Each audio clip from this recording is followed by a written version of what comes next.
एक महात्मा जी थे जिनका नाम आपने सुना होगा। 3 आचमन में पूरा समुद्र पी गए थे। कौन है वो? बोले अगस्त महात्मा हैं वो।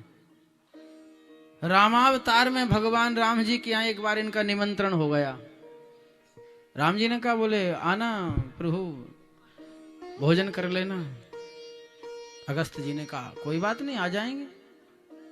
अगस्त जी भगवान के यहाँ आ गए, राम जी के यहाँ अवध में भोजन करने को। जानकी मैया ने विचार किया कि एक महात्मा आए हैं तो दास दासियों से क्या सेवा करवाना, अपने हाथ से करनी चाहिए सेवा। संत ब्राह्मण आ जाए तो अपने हाथ से बना के खिलाना, ये नहीं कहना कि वो महाराज हमारी तो वो बाई है ना, वो ब्राह्मणी है, भले ही उसको ब्राह्मणी बनी रहने देना, आप अपने हाथ से बना करके खिलाना। जानकी जी विचार करने लगी, क्यों किसी से बनवाऊं, मैं स्वयं बनाती हूँ। जानकी जी रसोई घर में पहुंची हैं, सुंदर सुंदर व्यंजन बना रही हैं, साक्षात लक्ष्मी, क्या कहना है।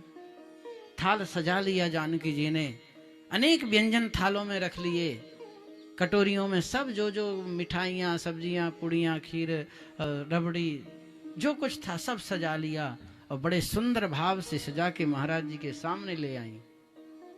थाली रख दी है, प्रणाम किया है, जल रख दिया है, बोले महाराज जी प्रसाद पाओ। अब अगस्त महात्मा थे, महात्मा जी ने देखा सो कटोरी में एक में रबड़ी, एक में खीर, एक में हलवा, एक में रसमलाई, किसी में कुछ, किसी में कुछ, किसी में कुछ। तो महात्मा जी ने कहा ये सब क्या करना है? जानकी जी ने कहा ये सब आपको पाना है। अगस्त जी ने कहा ये कितने, तो अपने देखा नहीं, हम तो महात्मा देखो भजन करते। ऐसा करो एक बड़ा सा कोई पात्र ले आओ और उस सब में इन सबको उसमें मिला दो, एक साथ मिला दो और हम मुख खोल देते हैं और आप डाल दो। जानकी जी ने कहा महाराज मैंने इतने भाव से बनाया है, मुझे ये भी तो पता लगना चाहिए ना कि खीर कैसी बनी है, रबड़ी कैसी बनी है, हलवा कैसा बना है, सब्जी कैसी बनी है। अगस्त महात्मा बोले ये स्वाद तो हमने छोड़ दिया, तभी तो हम साधु बने। अब आप ऐसा करो कि हमें भोजन कराओ। तो जानकी मैया भोजन कराने लगी, सब सामग्रियों को एक साथ इकट्ठा किया और डालना आरंभ कर दिया। महात्मा ने मुख खोल दिया, आधा भगोनी सामग्री थी इतनी बड़ी भगोनी में, सब बराबर कर गए। बोले ला और लाओ। जानकी जी ने कहा कोई बात नहीं, उधर आदेश कर दिया रसोई घर में, और बनाओ, कमी नहीं रहनी चाहिए, महात्मा जी भूखे नहीं जाना चाहिए। बनते गए भोजन, महात्मा जी भोजन करते गए। जैसे वो अखंड रामायण होती है ना 24 घंटे की, बीच में बंद नहीं होती है, एक पार्टी उठेगी दूसरी पार्टी बैठ जाएगी, ऐसे महाराज अखंड भोजन चालू हो गया। जानकी जी विचार करती हैं कि कहां से किसको लेके आ गए आप, ये तो भोजन बंदी नहीं कर रहे हैं महाराज, थोड़ा बहुत विश्राम तो ले लो भोजन करते करते। भगवान से जाकर के कहा तो भगवान ने भी आके कहा कि महाराज जी बीच बीच में थोड़ा जल भी पीना चाहिए, जल से ही भोजन पचता है, भोजन से दुगना जल पीना चाहिए, तभी भोजन पाचन क्रिया ठीक रहती है।